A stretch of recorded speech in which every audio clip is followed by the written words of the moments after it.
Olá pessoal, eu sou Denis Arfásio, sou dramaturgo, professor e eu estou aqui para conversar com vocês sobre dramaturgia. Esse vídeo é uma pequena introdução à dramaturgia que eu chamei de tecer arranjos sensíveis. Eu espero que essa nossa conversa sobre dramaturgia ela seja interessante tanto para aqueles que querem começar a se aventurar na escrita dramatúrgica, quanto para aqueles que já escrevem, já têm uma certa afinidade com a dramaturgia e que também possam encontrar nessa nossa reflexão elementos para pensar sobre a sua própria prática dramatúrgica.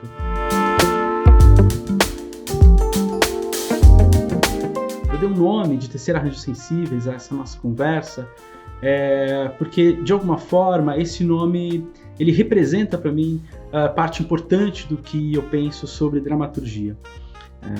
Tem 3 palavras aí, tecer arranjos sensíveis. A ideia de tecer tem a ver com tecido. Quando a gente pensa em tecer, a gente está dizendo, né, entrelaçar fios. E penso que a construção de um texto tem muito a ver com um entrelaçamento de fios, com tentar propor um certo tecido. Texto e tecido têm etimologias semelhantes nesse sentido, e podemos pensar que a escrita de um texto dramatúrgico ou a proposição dramatúrgica, ela é de alguma maneira sempre o entrelaçamento de elementos diversos que nós vamos chamar de texto ou de dramaturgia ao final. Também a ideia de arranjo é muito importante, está muito junto à ideia de tecer. Quando eu penso em arranjo, a gente pode imageticamente lembrar, por exemplo, de um arranjo de flores, onde eu tenho um conjunto de flores diversas e plantas diversas que vão formar um todo. Tecer arranjos tem a ver com isso. O trabalho dramatúrgico é um certo entrelaçamento de elementos muito diversos e que vão formar um todo, vão formar um conjunto, formar um arranjo. Esse arranjo, ele não é um arranjo qualquer, ele é um arranjo sensível, e aí é a nossa terceira palavra do título. O arranjo sensível tem a ver com sensibilidade. As coisas que nós fazemos no teatro, elas são sensíveis, no sentido de que elas pretendem afetar o outro. Quando penso em sensível, estou pensando em sensibilidade, estou pensando em sentidos. Essa capacidade humana de apreender aquilo que está fora de si a partir dos seus sentidos, visão, audição, paladar, tato, enfim, esses vários elementos, vários sentidos que permitem com que a gente apreenda aquilo que está fora de nós. O teatro, ele pode ser pensado como um lugar ou um espaço, ou um momento em que nós damos a ver coisas sensíveis que podem afetar o outro. Daí eu pensar que a dramaturgia ela pode ser encarada como um tecer arranjos sensíveis, construir, a partir de elementos muito diversos, arranjos, conjuntos sensíveis que vão afetar os outros. Essa ideia ela é bastante tributária, de algum modo, a algumas reflexões que o filósofo Jacques Rancière faz e que acho que podem ser interessantes de compartilhar com vocês. Eu vou ler um pequeno trecho de uma entrevista que ele concedeu em 2021, onde ele diz o seguinte, abre aspas, meus livros são como uma composição de palavras, argumentos, relatos, imagens que constituem algo como um bloco sensível. Um bloco sensível que traz consigo afeto. No fundo, trata-se de uma condensação de experiências que forma uma proposição de mundo. Um livro, para mim, é algo como uma proposição de mundo. E, é claro, essas proposições encontrarão auditores, auditoras, pessoas que serão afetadas por esses blocos sensíveis. Nesse momento, as palavras, as imagens, os pensamentos que foram reunidos no livro são de certa maneira desmontados e entram em novas combinações e, consequentemente, fornecem a possibilidade de novas sínteses sensíveis. Sínteses possíveis que ocorrerão de várias formas. Pode ser um livro dito teórico, pode ser um romance, uma obra de arte, uma ação dita política. Fecha aspas. O que eu estou propondo aqui nessa conversa com vocês é tentar pensar no teatro, na dramaturgia propriamente dita, como essa maneira de arranjar elementos diversos que formarão um bloco sensível, se formos usar as palavras de Rancière, um arranjo sensível, como estamos propondo aqui, que vai afetar a sensibilidade dos outros que nos veem, nos ouvem, nos percebem. de tal forma que o teatro seja constituído como esse lugar de sensibilidade. Esse é um pouco a nossa proposta aqui, e pensar na dramaturgia como esse arranjo de elementos que visam produzir esse tipo de efeito. Vamos começar então, mais propriamente dito, falando dos elementos dramatúrgicos.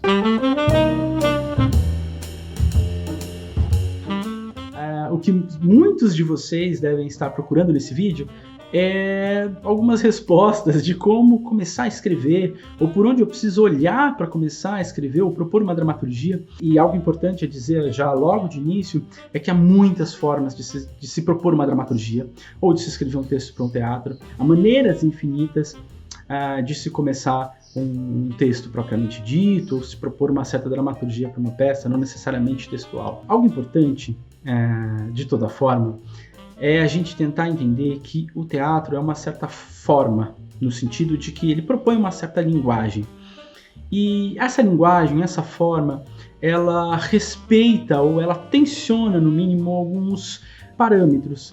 E que, de alguma forma, esses parâmetros, esses princípios, essas diretrizes, eles vão sempre estar em operação quando estamos falando de algo teatral, e aí quando estamos falando de dramaturgia, por exemplo. Há uma formulação da Renata Palottini que é muito interessante para a gente pensar a respeito disso. A Renata Palottini vai dizer, num livro muito precioso sobre dramaturgia, chamado Introdução à Dramaturgia, que em determinado momento da década de 60, ela teve aulas, alguns seminários com Augusto Boal, e ele apresentava as leis do drama. Depois de algum tempo, ela foi atrás e perguntar como é que ele tinha elaborado essas leis do drama. E ele vai dizer que foi uma certa apropriação, uma certa reformulação que ele fez a partir de algumas leis da dialética hegeliana. Enfim, eu acho que essas leis do drama, elas são muito interessantes para a gente pensar na dramaturgia. Não como leis no sentido de obrigatoriedade, de regras obrigatórias a gente seguir, mas de alguns parâmetros que de alguma maneira podem nos ajudar a olhar para a dramaturgia com um olhar um pouco mais preciso. E eu vou falar um pouco dessas leis do drama aqui. Ela vai chamar a primeira lei, a lei do conflito, depois a variação qualitativa, a variação quantitativa, a variação qualitativa e, por fim, ela vai falar sobre a lei da interdependência. A gente vai conversar um pouco sobre cada uma dessas leis, evidentemente pensando nelas não como leis no sentido de regras estritas a seguir, mas como pequenas diretrizes que podem ser criativamente ou subversivamente apropriadas por cada escrita dramatúrgica.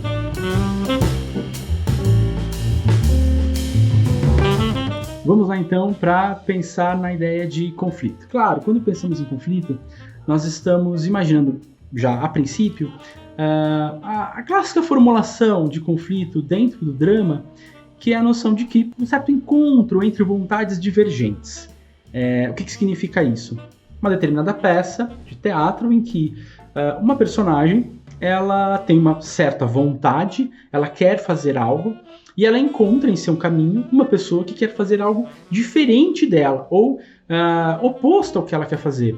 E esse encontro entre duas vontades que vão se chocar é o que movimenta a peça. Isso, grosso modo, é o que a gente chama de conflito, numa chave dramática. Mas a gente pode pensar no conflito de uma forma um pouco mais abrangente, um pouco no sentido que eu vinha dizendo, de que a gente pode pegar a ideia dessa lei, das leis do drama, ou da lei do conflito, e tentar se apropriar dela de uma forma um pouco mais subversiva e um pouco menos estrita, não no sentido de regras, e mais no sentido de como que a gente consegue operar com essa ideia de uma lei do conflito a partir de outras perspectivas. Podemos pensar que, para além do conflito entre personagens, o que uma peça está propondo, uma peça pode propor para a gente, é um certo encontro de diferenças. E quando eu estou pensando em diferenças, eu estou pensando num termo um pouco mais amplo do que conflito. E eu vou tentar precisar ele um pouco mais para vocês, para ficar mais claro. A gente pode, por exemplo, tentar imaginar que podemos ter dentro de uma peça uma certa diferença entre pensamento e ação. Ou seja, aquilo que a pessoa pensa e aquilo que ela faz. no meio dessas duas coisas parece que sobra algo, ou falta algo. Há uma certa diferença aí. A gente pode, por exemplo, pensar no texto Cachorro Enterrado Vivo, da dramaturga brasileira Daniela Pereira de Carvalho. Vou ler um trechinho da peça que eu acho que explicita um pouco essa ideia que eu estou tentando aqui trazer para vocês. Abre aspas. A memória. Eu queria dizer que me lembro bem de tudo, mas na minha cabeça não é bem assim que as coisas se dão. Esqueça os meses, esqueça os seus finais, esqueça os finais. Ela vivia me dizendo. Mas as engrenagens dos meus pensamentos sempre reconstituem as lembranças a partir do modo como as coisas terminaram. Eu começo sempre a lembrar pelo fim. Perco todos os começos com o tempo. Talvez isso seja uma coisa absolutamente minha, como uma impressão digital ou um fator X. Agora, tudo que consigo me lembrar é que ela foi embora e me deixou um cachorro que sempre me detestou. Veja, a personagem aqui está mostrando que ela está, de alguma maneira, em conflito consigo mesma.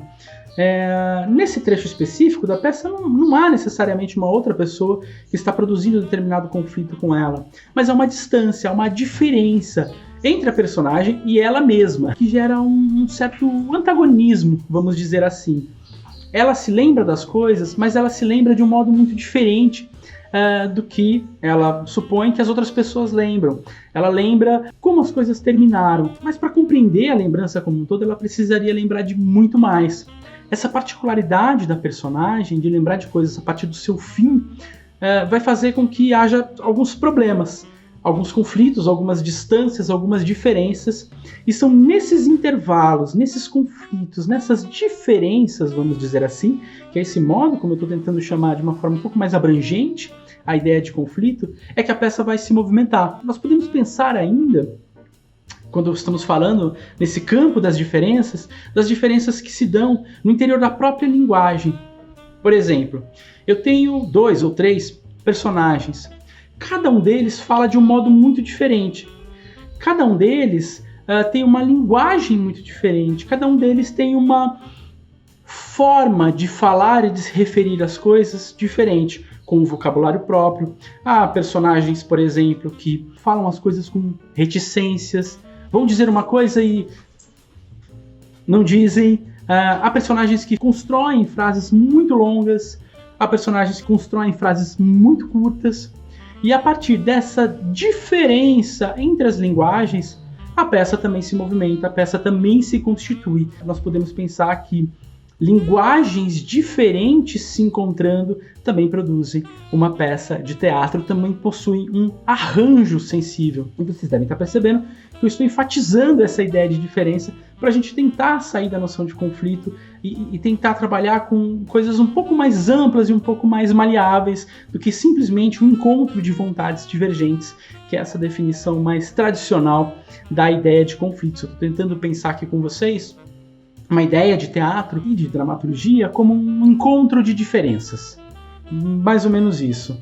Um arranjo sensível que nos mostre um encontro de diferenças, que podem se dar em muitos níveis diferentes. Pode se dar a partir do conflito, mas pode se dar, inclusive, no interior da própria linguagem.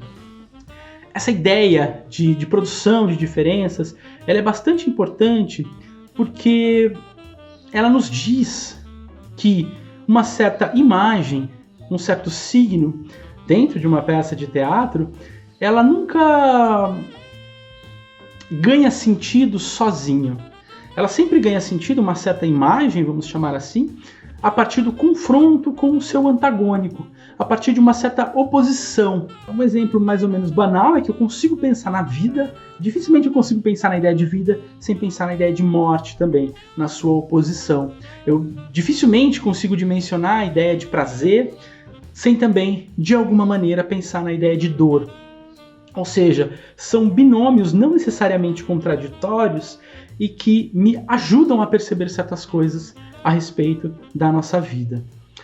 Tem um trecho muito interessante da diretora teatral Anne Bogart, também um outro livro muito precioso, chamado A Preparação do Diretor, e que ela vai dizer algo muito bonito que eu acho que tem muita relação com a dramaturgia. Eu vou ler o trecho que ela apresenta pra gente, abre aspas, tá? A verdade, que é uma experiência e não algo fácil de definir, está, na maioria das vezes, no espaço entre opostos. Está na divergência de ideias ou imagens. A oposição ou dialética estabelece sistemas alternativos de percepção, cria espaços de choque onde o insight pode ocorrer. A verdade, ela está na tensão entre opostos. É por isso que nós trabalhamos com conflitos, distâncias, divergências, diferenças, oposições, binômios em teatro. Justamente porque é nesse encontro de diferenças que a gente pode tentar ver, a partir desse arranjo sensível que estamos propondo, algo diferente daquilo que vemos todos os dias. Algo que nos dê a ver mais do que conseguimos ver durante a nossa vida cotidiana. É isso que a experiência teatral busca proporcionar para nós.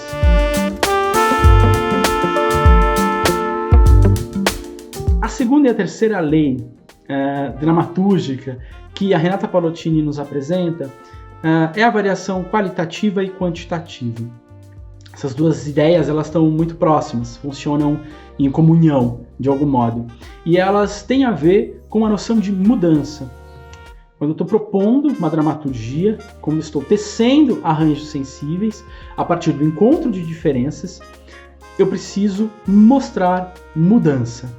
Toda peça vai ser tributária dessa ideia, vai apresentar aos nossos olhos, à nossa sensibilidade, essa ideia de mudança.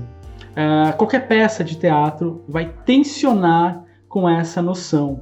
Mesmo peças em que há uma certa discussão sobre a própria ideia de mudança, como Esperando Godot, por exemplo, nós vamos encontrar, sei lá, da passagem do primeiro para o segundo ato, uma mudança mínima da folha que aparece na árvore. Ainda que mínima, a mudança ela vai se apresentar ou vai buscar se apresentar dentro de uma peça teatral. Partindo dessa ideia, nós temos dois elementos que podem funcionar em comunhão, que é essa noção de variação qualitativa e variação quantitativa. A ideia de variação qualitativa tem a ver com que, em algum momento da peça, a partir do encontro de diferenças, de elementos muito diversos, algo vai se precipitar, algo vai acontecer, algo vai mudar.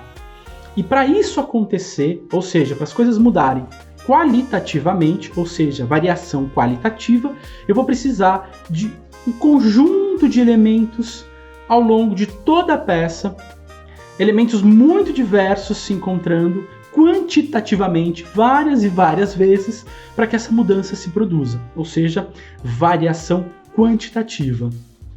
Nós podemos pensar em algo muito simples, por exemplo, se a gente for recorrer a um exemplo da música popular brasileira, a música Gota d'Água, do Chico Buarque, vai dizer lá em algum momento: deixa em paz meu coração, que ele é um pote até aqui de mágoa, e qualquer desatenção, faça não, pode ser a gota d'água. Essa ideia que já está presente na nossa linguagem, na nossa cultura de alguma forma, essa ideia da gota d'água, de que acontecem tantas coisas, que depois cai uma gota apenas, essa gota transborda o copo d'água, ou seja, foi caindo nesse copo d'água, gota a gota, uma quantidade imensa de gotas, até que a qualidade mudasse, ou seja, o copo transbordasse. Essa noção que a gente usa muitas vezes para dizer isso foi a gota d'água é um jeito muito simples, uma imagem muito simples para a gente entender a ideia de variação quantitativa e variação qualitativa. Numa peça de teatro, eu vou ter que produzir um conjunto de variações, ou seja, quantidade, muitas gotas d'água, até que aquilo que eu quero que efetivamente mude, se transforme, aconteça. Variação qualitativa. É a conjunção dessas duas ideias que vão dar essa segunda e a terceira lei da dramaturgia que a Renata Palottini vai nos apresentar.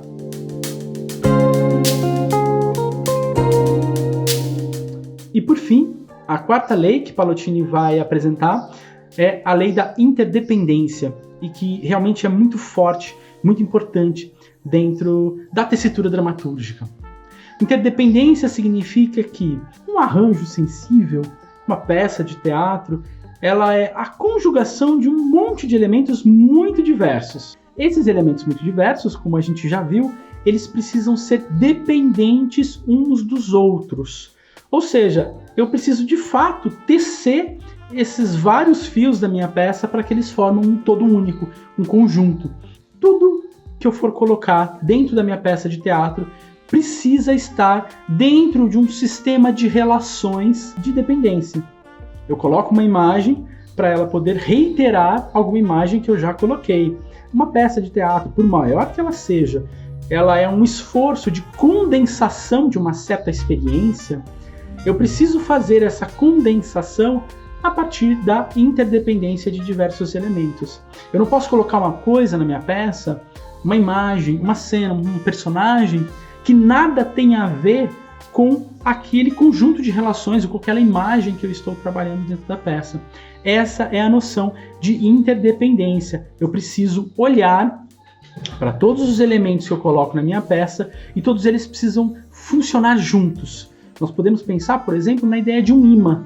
Eu preciso estabelecer um certo imã simbólico dentro da minha peça que vai atrair para si todos os elementos. Eu não posso colocar, por exemplo, se eu estou trabalhando com um imã dentro da minha peça, eu não posso colocar um pedaço de plástico que não vai ser atraído por nada e que vai ficar fora do meu sistema de relações. Tudo que eu coloco dentro da minha peça de teatro precisa estar ligado. Se ele não consegue estar ligado dentro do sistema de relações que eu propus, talvez ele não faça parte dessa peça. Essa é a noção de interdependência. Claro, ela pode parecer agora para vocês bastante geral e bastante subjetiva, mas ela é bastante concreta. Quando você estiver escrevendo a sua peça, tente pensar, isso que eu estou apresentando agora, que eu estou colocando agora nessa peça, faz parte dessa peça de fato? Qual é a relação disso aqui que eu estou colocando com todas as outras coisas que eu já coloquei? Se você não conseguir estabelecer essa relação, talvez esse elemento não faça parte dessa peça. Talvez ele não seja interdependente daqueles elementos. Talvez você precise transformá-lo em algo interdependente. Mas é esse pensamento que você precisa ter durante toda a escrita.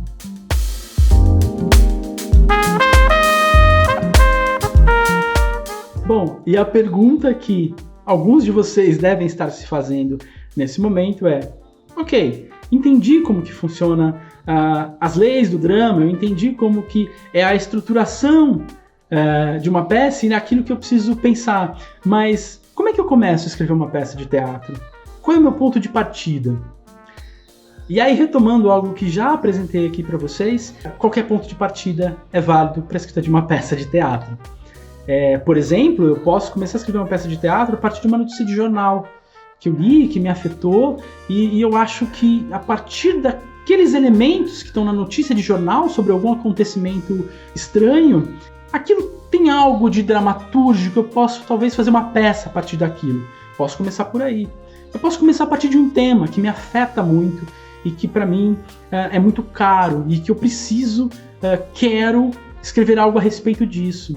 Eu posso escrever algo autobiográfico, algo de uma experiência que eu vivi ou que eu estou vivendo. Eu posso escrever a partir da recontação de uma história clássica, uma história antiga, um conto popular.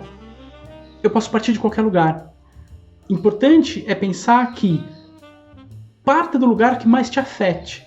Por quê? Porque escrever uma peça ou propor uma dramaturgia, ainda que não textual, ela vai exigir de você uma mobilização de uma energia muito intensa. Então, escolha algo que te afete, algo que te diga a respeito, que você se interesse de alguma forma. Esse é uma boa dica para você tentar estabelecer sobre o que você vai escrever ou o que você vai escrever. Mas todos esses elementos que estão aí dispersos no mundo podem ser pontos de partida para a escrita. Então, a primeira dica que parece muito geral, mas acho que nem é tanto assim, é comece de qualquer lugar. Escolha qualquer ponto de partida. A partir do momento que você escolheu um ponto de partida e começou a lidar com o material, por exemplo, uma notícia de jornal ou algo assim, ou uma história que você quer contar, que você viveu, comece a escrever tentando produzir diferenças, conflitos, personagens que falam de formas diferentes. Tente produzir diferenças. Que oposições que são essas que eu estou querendo trabalhar nessa peça? Há oposições aqui, há binômios, há coisas divergentes que eu posso colocar em algum arranjo para ver se disso sai alguma coisa? Pense a partir disso. Depois tente pensar qual a mudança que ocorre nessa peça. Como é que eu posso fazer esses elementos aqui arranjados, começando de um jeito e terminando de outro, ou seja, produzindo uma ideia de mudança. Então, pensar como é que eu vario os elementos que eu estou trabalhando nessa peça de forma quantitativa, várias coisas acontecem, para que se varie qualitativamente, alguma coisa mude. Ou seja, a minha peça de teatro vai ser um certo encontro de divergentes, encontro de diferenças, melhor dizendo assim, e que vão produzir alguma mudança. Então é importante eu ter claro isso. Qual é a mudança que eu quero a partir do encontro dessas figuras que eu estou apresentando? E por fim, sempre tente perceber se todos os elementos que eu estou colocando nessa peça, eles são interdependentes, eles estão se relacionando. Qual é o sistema de relações que eu acabei de produzir aqui? Os elementos todos que eu estou trazendo para essa peça, eles se relacionam entre si? Eles são interdependentes? Essa é uma questão que você vai ter que ter em mente em todos os momentos da escrita da sua peça. Portanto, comece de qualquer lugar e veja onde você consegue chegar com isso. Eu tenho certeza que a partir desses elementos, dessa nossa conversa sobre dramaturgia, você chegará em lugares muito interessantes. Bom, esse é o nosso vídeo, essa é a nossa pequena introdução à dramaturgia. Espero que você tenha gostado, tenha acompanhado com interesse todas essas proposições que eu fui fazendo para vocês. Eu vou deixar na descrição do vídeo a indicação de alguns materiais que eu falei aqui na nossa conversa e também um pequeno material, uma espécie de resumo escrito dessa nossa conversa e que pode ajudar na continuidade dos estudos dramatúrgicos, da continuidade das reflexões que você possa ter a partir dessa nossa conversa. É isso. Espero que tenham gostado e até breve.